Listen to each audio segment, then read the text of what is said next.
एक समय की बात है। श्रीपुर नाम के एक गांव में रामेश्वर नाम का एक ब्राह्मण अपनी माँ के साथ रहता था। वो दिन रात भगवान शिव की ही भक्ति किया करता था। शिव नाम का जाप सदैव उसके मुख पर रहता था। ओम नमः शिवाय, ओम नमः शिवाय, ओम नमः शिवाय। रामेश्वर बेटा, आज भी तूने मुझे नहीं उठाया। खुद ही उठकर घर के सारे काम कर लिए, खीर भी भोग लगा दी तूने तो।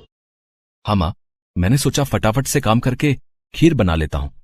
शिवजी भी खीर के इंतजार में बैठे होंगे। ये लो, भोग की खीर खाकर बताओ कैसी बनी है। रामेश्वर बेटा, इस खीर को तू बचपन से शिव जी को खिलाता आ रहा है। जब तेरे बापू जिंदा थे तब वो प्रसाद की खीर खिलाते थे और उनके जाने के बाद तूने ये नियम बना लिया। तेरी खीर बहुत ही स्वादिष्ट बनती है बेटे, और मुझे पता है भगवान शिव भी तेरे हाथों की खीर खाने के इंतजार में रहते होंगे। तभी तो मैं सुबह जल्दी उठकर सबसे पहले खीर ही बनाता हूँ ताकि भगवान शिव को भोग लगा सकूं। रामेश्वर का नियम था रोजाना सुबह जल्दी उठकर घर के सारे काम निपटाना और फिर भगवान शिव के भोग के लिए खीर का प्रसाद बनाना। ये कार्य पहले उसके पिता करते थे और पिता के जाने के बाद शिव जी की सेवा और खीर भोग की पूरी जिम्मेदारी रामेश्वर ने उठा ली। रामेश्वर को विश्वास था कि भगवान शिव उसके द्वारा खिलाई गई खीर को रोजाना ही खाते हैं। इसी विश्वास पर वो रोजाना खीर का भोग लगाता था और अपने भक्त के द्वारा भोग लगाई गई खीर को कैलाश पर्वत पर विराजमान भगवान शिव बहुत चाव से खाते थे। स्वामी, क्या बात है, आपको तो आनंद ही आनंद है। आपके भक्त आपको प्रेम से इतने स्वादिष्ट व्यंजन खिलाते हैं और आपका भक्त रामेश्वर तो नियम के अनुसार आपको खीर का भोग लगाता है। लाइए, थोड़ी सी खीर मुझे भी दे दीजिए। रामेश्वर के हाथों की खीर बहुत ही स्वादिष्ट होती है। हाँ देवी पार्वती, रामेश्वर इतनी स्वादिष्ट खीर का भोग लगाता है कि मन प्रसन्न हो जाता है। तभी नंदी और समस्त शिवगण वहाँ जाते हैं। महादेव, ये लीजिए, हम भांग और धतूरा ले आए हैं।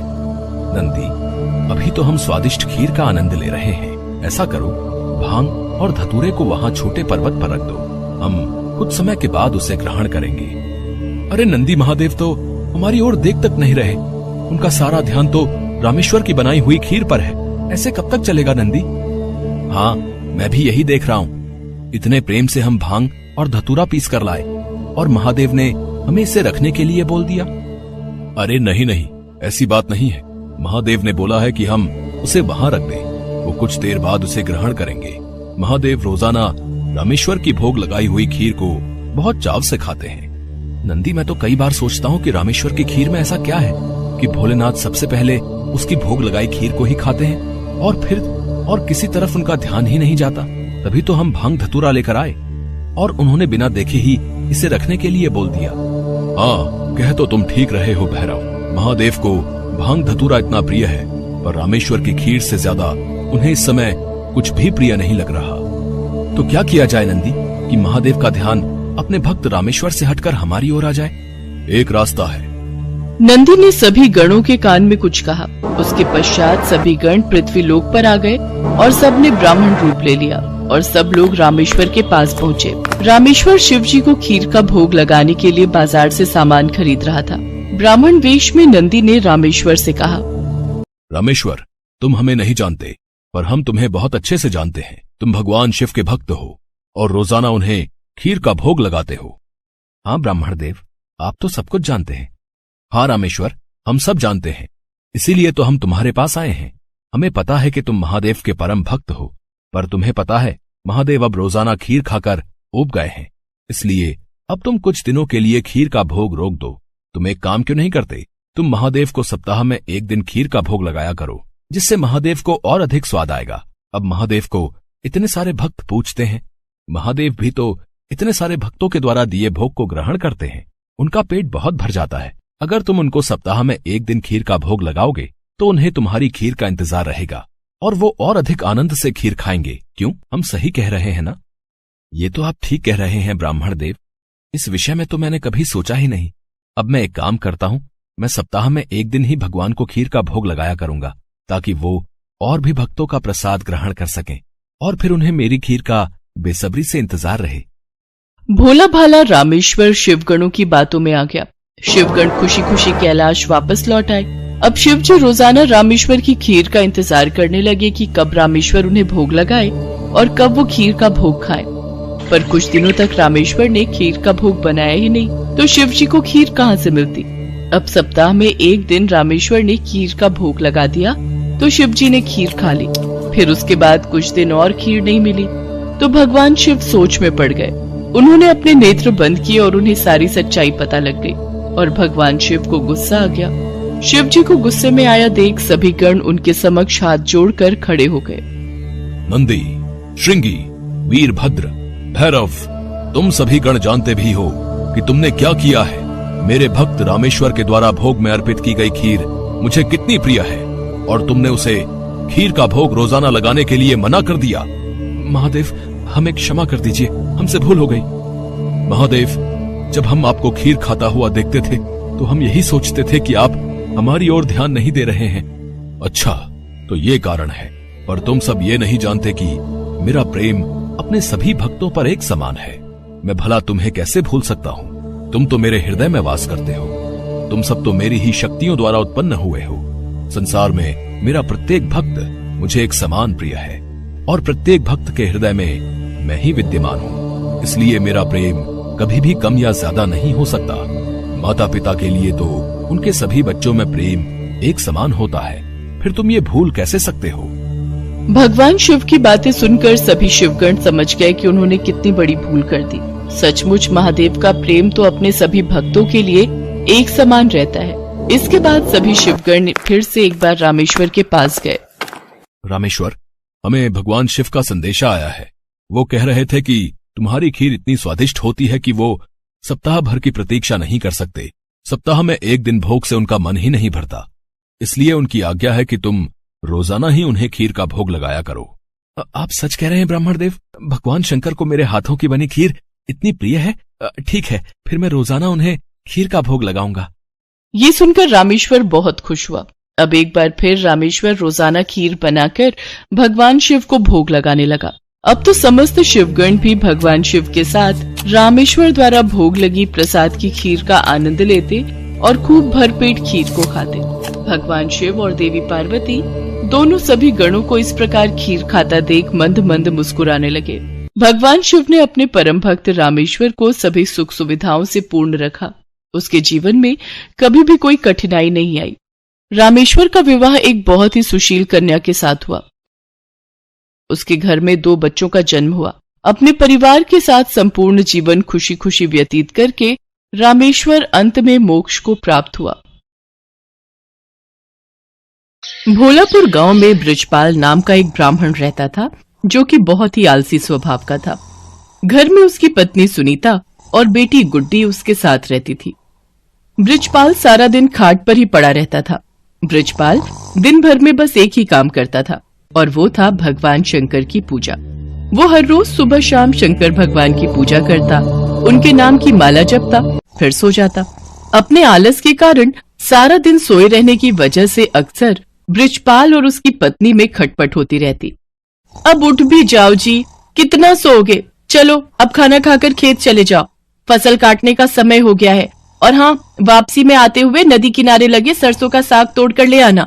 घर में बनाने के लिए कोई सब्जी नहीं है। और हाँ, भूलना मत, नहीं तो आज खाना नहीं बनाऊंगी।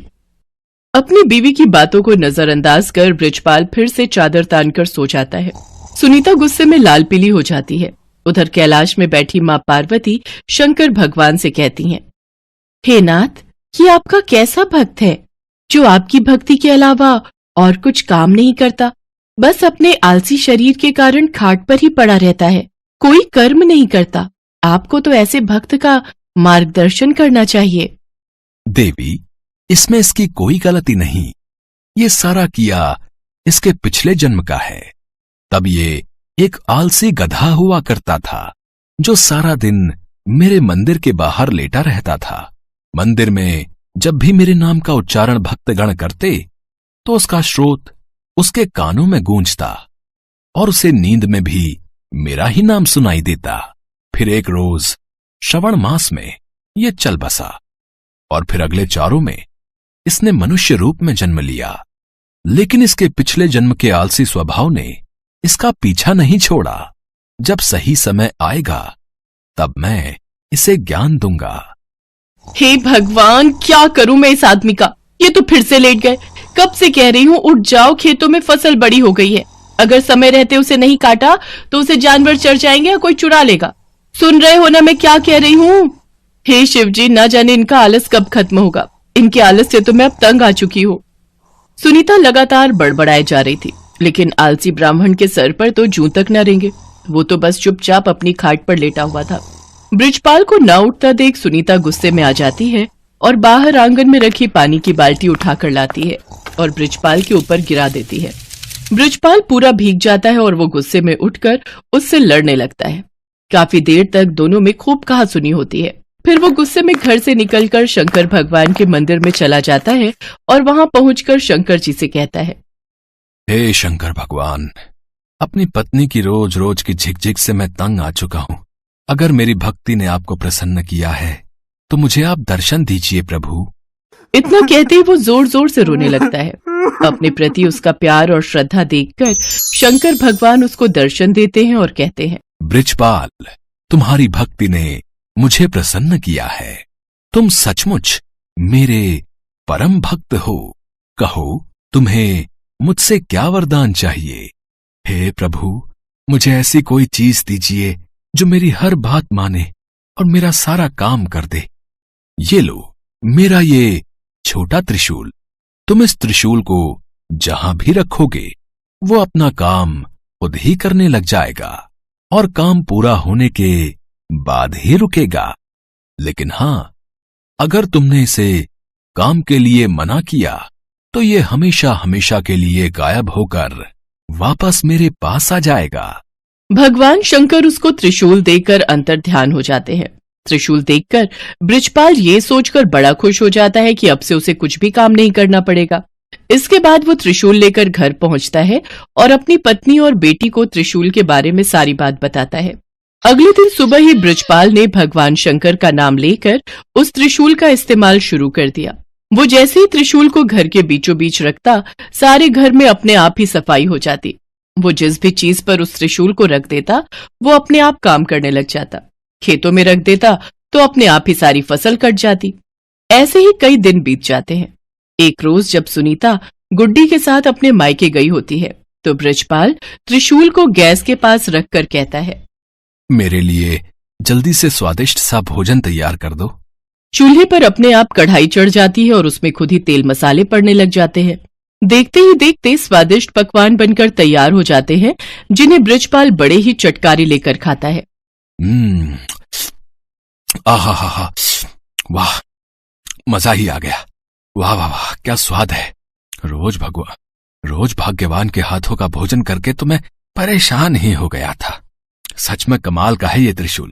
खाना खाकर बृजपाल आराम से गहरी नींद में सो जाता है और फिर जब अगली सुबह जागता है तो कुएं के पास जाकर उस त्रिशूल से कहता है, जल्दी से मेरे नहाने के लिए कुएं में से पानी निकालकर इस बाल्टी में भरा जाए।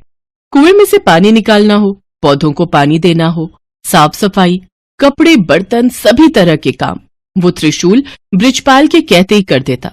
बृजपाल बगीचे में पड़ी पाइप के पास जाता है और अपने त्रिशूल को उससे छुआते हुए कहता है, पाइप, जल्दी से इस बगीचे में लगे पेड़ पौधों को अच्छे से पानी दे दो। पाइप अपने पौधों में पानी देने लग जाती है। फिर आलसी ब्राह्मण खुश होते हुए आराम से सोने चला जाता है, लेकिन सोने के कुछ देर बाद ही लाइट चली जाती है। फिर वो अपने त्रिशूल को हथपंखा पर रखते हुए कहता है, हे हाथ पंखे, जब तक लाइट नहीं आ जाती तुम मुझे इस पंखे से हवा करो। उसके ये कहते ही हथपंखा उसे हवा करने लगता है। कुछ देर बाद जैसे ही लाइट आती है तो वो हथपंखा बंद हो जाता है। एक दिन बृजपाल को बड़ी तेज भूख लग रही होती है। उसने खाली थाली अपने सामने रखी और जमीन पर बैठ गया। फिर त्रिशूल को थाली पर लगाकर कहने लगा, अब इसमें से जल्दी जल्दी स्वादिष्ट पकवान निकल कर आते जाए। कुछ ही देर में कई तरह के पकवान थाली में आते गए। कितना अच्छा होता अगर मुझे अपने आप खाना खाना ना पड़े और खुद ही मेरे मुंह में सारा खाना चला जाए। ऐसा कहकर उसने त्रिशूल को अपनी प्लेट पर लगाया और कहने लगा, अच्छे अच्छे पकवान जल्दी से मेरे मुंह में आ जाएं। उसके ऐसा कहते ही थाली में से तरह तरह के पकवान निकलकर उसके मुंह में जाने लगे। और वो बड़े ही चटकारे लेकर उनको खाने लगा। पर ये मजा कुछ देर तक का ही था। कुछ ही देर में उसका पेट भर गया और वो खा नहीं पा रहा था। लेकिन पकवान थे जो कि उसके मुंह में लगातार जाते ही जा रहे थे। उसका पेट और मन पूरी तरह भर चुका था। वो जैसे ही उन्हें रोकने की बात सोचता है तो उसे भगवान शंकर की कही वो बात याद आई जिसमें उन्होंने कहा था कि अगर त्रिशूल को काम करते हुए रोका गया तो ये वरदान वहीं समाप्त हो जाएगा और त्रिशूल फिर से शंकर भगवान के पास पहुंच जाएगा। तभी वहां सुनीता गुड्डी के साथ अपने मायके से लौटकर पहुंच जाती है। वो दोनों ये सब देखकर हैरान रह जाती हैं। सुनिए जी, देखिए तो आपका पेट कितना फूलता जा रहा है। जल्दी से इस त्रिशूल को रुकने के लिए कहिए। बृजपाल शंकर भगवान के दिए वरदान को खोना नहीं चाहता था, लेकिन फिर भी वो थक हार कर कह ही देता है, रुक जाओ। उसके इतना कहते ही खाना रुक जाता है, लेकिन साथ ही वो त्रिशूल भी वहां से गायब हो जाता है। त्रिशूल को गंवाकर वो बड़ा ही दुखी हुआ, लेकिन अब वो कुछ भी नहीं कर सकता था। शंकर भगवान के दिए वरदान को अब वो खो चुका था। अभी तक बृजपाल ने जितने भी काम त्रिशूल को दिए थे वो सब कब रोकने हैं ये उसने साथ में ही बता दिया था, लेकिन खाना खाते हुए कब रुकना है ये कहना वो भूल गया था, जिस कारण खाना बिना रुके ही उसके मुंह में आता ही जा रहा था। सारी बात समझने के बाद बृजपाल कहने लगा, हे महादेव, मैं समझ गया। ये वरदान आपने मुझे सबक सिखाने के लिए दिया था। सचमुच में मैं कितना मूर्ख था जो हर छोटे छोटे काम के लिए भी आलस दिखाता था, और अब मुझे सीख मिल चुकी है कि छोटे छोटे काम के लिए किसी दूसरे पर निर्भर रहने से कितनी बड़ी मुसीबत आ सकती है। उस दिन के बाद से बृजपाल ने हमेशा हमेशा के लिए आलस त्याग दिया और हर रोज खेत जाने लगा। अपने सभी काम खुद करने लगा और दिन में 2 बार भगवान शंकर की पूजा भी करता। अब उसका जीवन पूरी तरह से सफल हो गया।